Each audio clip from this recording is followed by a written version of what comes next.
Friends, പുതിയൊരു വീഡിയോയിലേക്ക് എല്ലാവർക്കും സ്വാഗതം. ഈ ചാനൽ വരുന്ന മൂവീസിൻ്റെ എക്സ്പ്ലനേഷൻ വീഡിയോസ് ഇഷ്ടപ്പെട്ടാൽ ലൈക്ക് ചെയ്യാനും ചാനൽ സബ്സ്ക്രൈബ് ചെയ്യാനും മറക്കരുത്. ഈ ചിത്രം ആരംഭിക്കുമ്പോൾ ഹീറോയെ ഒരാൾ തോക്ക് ചൂണ്ടി ഭയപ്പെടുത്തുന്നതായി കാണിക്കുന്നു. അവൻ ഓടി രക്ഷപ്പെടാൻ ശ്രമിച്ചു. ശേഷം ഹീറോയെ പോലീസ് ചോദ്യം ചെയ്യുന്നതായി കാണിക്കുന്നു.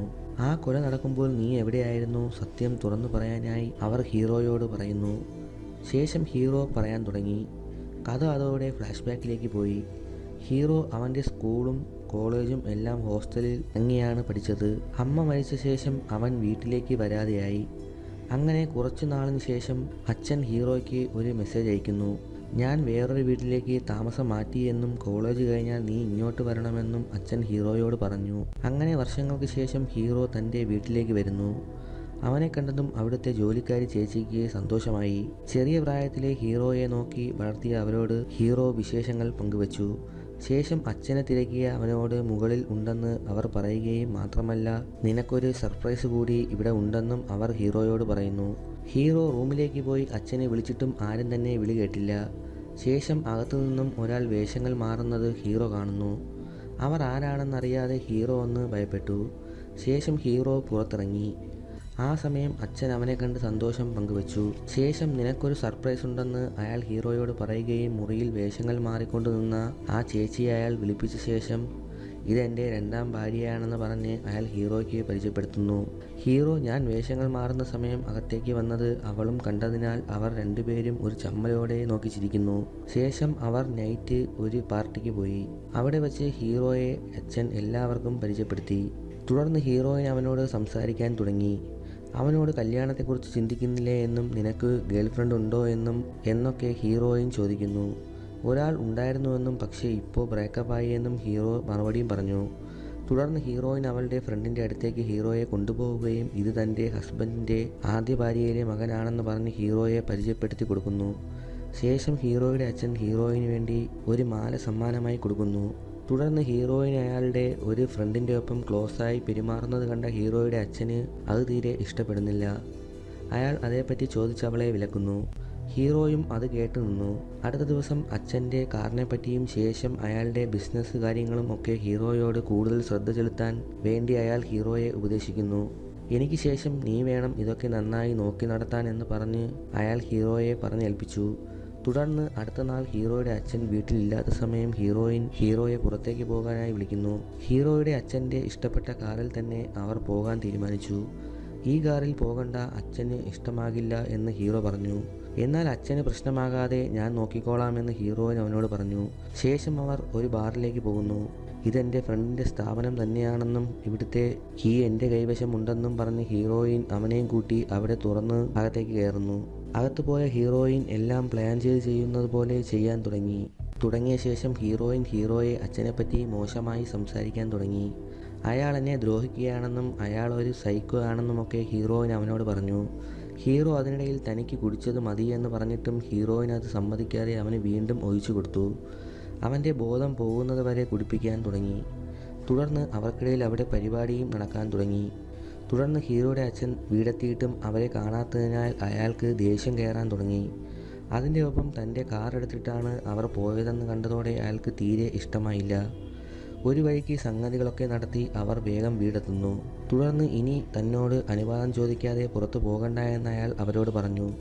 അടുത്ത ദിവസം ഹീറോയിൻ്റെ കയ്യിൽ ഒരു പാട് കണ്ട ഹീറോ അച്ഛൻ അവളെ അടിച്ച് മുറിവുണ്ടാക്കിയതാണെന്ന് ഹീറോ വിശ്വസിക്കുന്നു. ശേഷം അച്ഛൻ്റെ ഒപ്പം ഗെയിം കളിക്കുന്നതിനിടയിൽ ഹീറോ ആ ദേഷ്യത്തിൽ അയാളെ ആക്രമിക്കുന്നു. അയാളും തൻ്റെ കാർ എടുത്തിട്ട് പോയ ദേഷ്യത്തിൽ ഹീറോയോടും ഇനി ചോദിക്കാതെ തൻ്റെ കാർ കൊണ്ട് പോകരുതെന്ന് കാണിച്ച് അവനും ഒരു പണി കൊടുത്തു. ശേഷം രാത്രിയിൽ ഹീറോയിൻ ആരും കാണാതെ ഹീറോയുടെ റൂമിലേക്ക് വരികയും ഞാൻ കാരണമാണ് നിനക്ക് ഇങ്ങനെയൊക്കെ സംഭവിച്ചതെന്നും ആ കാർ എടുത്തിട്ട് പോകാതെ ഇരുന്നെങ്കിൽ ഈ പ്രശ്നമൊന്നും ഉണ്ടാകില്ല എന്നും പറഞ്ഞ് ഹീറോയിൻ അവനോട് സോറി ചോദിച്ചു. എന്നാൽ നിന്റെ പേരിൽ ഒരു തെറ്റുമില്ല എന്ന് പറഞ്ഞ് ഹീറോ അവളുമായി അവിടെ വെച്ച് റൊമാൻസ് ചെയ്യാൻ തുടങ്ങി. ആ സമയം ആരോ കതക് തട്ടുന്നത് കേട്ട് ഹീറോയിൻ അവിടെ ഒളിക്കുന്നു. വന്നത് ഹീറോയുടെ അച്ഛനായിരുന്നു. ഹീറോയിൻ എവിടെയാണ്? അവളെ കാണുന്നില്ല, നീ കണ്ടോ എന്ന് ചോദിച്ചാണ് അയാൾ അവിടെ വന്നത്. താൻ കണ്ടില്ല എന്ന് പറഞ്ഞ് ഹീറോ അയാളെ പറഞ്ഞയച്ചു. അടുത്ത ദിവസം ഹീറോയുടെ അച്ഛൻ ജോലിക്ക് പോയ സമയം ഹീറോയിൻ അവനുമായി സംസാരിച്ചു. ഞാൻ പൈസയ്ക്ക് വളരെ ബുദ്ധിമുട്ട് അനുഭവിച്ച ഒരു ഫാമിലിയിൽ നിന്നും വന്നതാണെന്നും അതിനാലാണ് ഞാൻ നിന്റെ അച്ഛനെ പോലെ ഒരാളെ വിവാഹം ചെയ്തതെന്നും തുടങ്ങി തന്നെ പറ്റിയുള്ള എല്ലാ കാര്യങ്ങളും ഹീറോയിൻ അവനോട് തുറന്നു പറഞ്ഞു. ഹീറോയിൻ്റെ മനസ്സിൽ ഇതെല്ലാം പറയുമ്പോഴും മറ്റു ചില ഉദ്ദേശങ്ങൾ ഉണ്ടായിരുന്നു.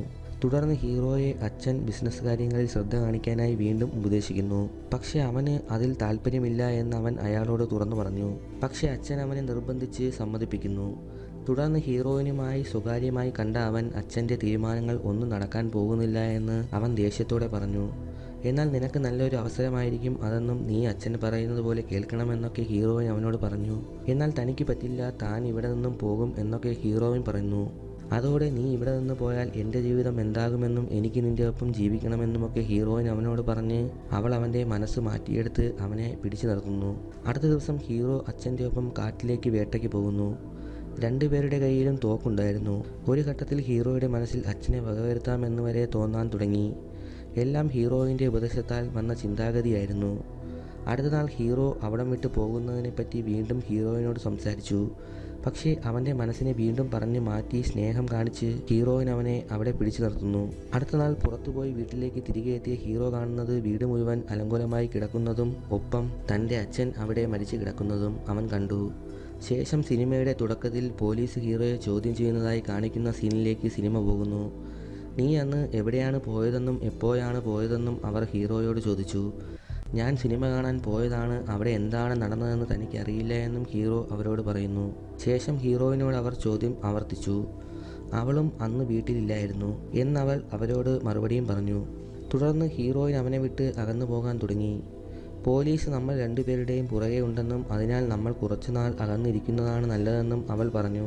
എന്നാൽ നമ്മൾ അതിനൊരു തെറ്റും ചെയ്തില്ലല്ലോ, പിന്നെ എന്തിനാ ഇങ്ങനെ പേടിക്കുന്നതെന്നും ഹീറോ അവളോട് ചോദിച്ചു. പക്ഷേ ഹീറോയിൻ എന്തൊക്കെയോ മനസ്സിൽ ഉറപ്പിച്ച് അവനോട് പോകാനായി പറഞ്ഞു. തുടർന്ന് ജോലിക്കാരി ചേച്ചി ഹീറോയോട് അച്ഛനെപ്പറ്റി നല്ല കാര്യങ്ങൾ പറയുകയും ഇനി ഞാൻ ഇവിടെ ജോലിക്ക് നിൽക്കാൻ ആഗ്രഹിക്കുന്നില്ല എന്നും പറഞ്ഞ് അവർ ജോലി നിർത്തി പോകുന്നു. തുടർന്നുള്ള ദിവസങ്ങളിൽ ഹീറോയിൻ അവനെ വിട്ട് കൂടുതൽ അകൽച്ച കാണിക്കാൻ തുടങ്ങി. തുടർന്ന് ഒരു നാൾ നീയാണ് ഈ കൊല നടത്തിയതെന്ന് തനിക്ക് അറിയാമെന്നും സാരമില്ല, നിന്നെ ഞാൻ രക്ഷിക്കാമെന്നും ഹീറോയിൻ ഹീറോയോട് പറഞ്ഞു. അത് കേട്ട ഹീറോ ഞാൻ എന്തിന് അത് ചെയ്യണമെന്നും അതിനൊരു കാരണവുമില്ല എന്നും അവളോട് പറഞ്ഞു. പക്ഷേ ഹീറോയിൻ വീണ്ടും പറഞ്ഞ് അത് ഹീറോയുടെ തലയിൽ വച്ച് കെട്ടാൻ ശ്രമിക്കുന്നു. തുടർന്ന് ഹീറോയിനും ഒന്നിച്ചു കഴിഞ്ഞ ഒരു വീഡിയോ അവളുടെ ഫ്രണ്ടിൻ്റെ കൈവശമുണ്ടെന്നും അവൾ ഇപ്പോൾ അത് വെച്ച് വിലപേശുകയാണെന്നും ഹീറോയിൻ അവനോട് പറഞ്ഞു. അങ്ങനെ ഫ്രണ്ടിനെ കണ്ട് ഡീലിങ്സ് സംസാരിക്കാനായി അവർ രണ്ടുപേരും പോകുന്നു. പക്ഷേ ഹീറോയിൻ അവനെ അവരുടെ അടുത്തേക്ക് വരാനായി അനുവദിക്കുന്നില്ല. സംശയം തോന്നി ഹീറോ അവരുടെ അടുത്തേക്ക് പോയപ്പോഴേക്കും അവർ വണ്ടിയെടുത്ത് പോകുന്നു. ശേഷം ഹീറോയുടെ വക്കീൽ അവനെ വിളിപ്പിക്കുന്നു. ഹീറോയിനുമായുള്ള അവൻ്റെ ബന്ധത്തെക്കുറിച്ച് അറിഞ്ഞ അയാൾ അതേപ്പറ്റി അവനോട് ചോദിച്ച ശേഷം നീയാണ് നിൻ്റെ അച്ഛനെ വകവരുത്തിയതെന്ന് ഈസിയായി ഇതിൽ നിന്നും സംശയിക്കാമെന്നും പണത്തിന് വേണ്ടി നീയാണ് ചെയ്തതെന്നും അയാൾ പറഞ്ഞു. പക്ഷേ ഹീറോ അതിനെ ശക്തമായി എതിർത്തു. ശേഷം ആ സംശയം ഹീറോയിനിലേക്ക് പോകുന്നു. അങ്ങനെ ഇനി നീ ആ വീട്ടിൽ തങ്ങുന്നത് അപകടമാണെന്നും ഉടനെ അവിടെ നിന്നും മാറാനായി വക്കീൽ ഹീറോയോട് പറഞ്ഞു. ശേഷം ഹീറോ വീട്ടിലേക്ക് പോയി അവിടെ നിന്നും പോകാനായി പാക്ക് ചെയ്യുന്നു. ആ സമയം കയ്യിലൊരു തോക്കുമായി ഹീറോയിൻ എത്തി. കാറിനടുത്ത് വന്ന ഹീറോയെ അവൾ ഷൂട്ട് ചെയ്യുന്നു. പക്ഷേ ഹീറോയുടെ കയ്യിൽ ചെറിയൊരു പരിക്ക് മാത്രം പറ്റുന്നു. ഹീറോയിൻ ആളാരാണെന്ന് അറിയാതെ പറ്റിയതാണെന്ന് പറയുന്നു. ഹീറോയ്ക്ക് അതോടെ അവളിൽ സംശയം കൂടാൻ തുടങ്ങി. തുടർന്ന് ഹീറോ വക്കീലിനെ കൂട്ടി പോലീസിനെ കണ്ട് പറയാനായി പോയി. ഈ സമയം ഹീറോയിനാണ് എല്ലാത്തിനും ഉത്തരവാദിയെന്നും അവളാണ് ഹീറോയുടെ അച്ഛനെ വകവരുത്തിയതെന്നും തെളിവുകൾ നിരത്തി ഹീറോയിൻ്റെ ഫ്രണ്ട് അവൾക്കെതിരെ സംസാരിച്ചു. അതോടെ തെളിവിൻ്റെ അടിസ്ഥാനത്തിൽ ഹീറോയിനെ പോലീസ് പിടികൂടുന്നു. ശേഷം വീഡിയോ കാണിച്ച് പണം തട്ടാൻ നോക്കിയ ഹീറോയിൻ്റെ ഫ്രണ്ട് ഹീറോയെ കാണാനായി വരുന്നു. അപ്പോഴാണ് ചിത്രത്തിലെ ഗംഭീര ട്വിസ്റ്റ് നടക്കുന്നത്.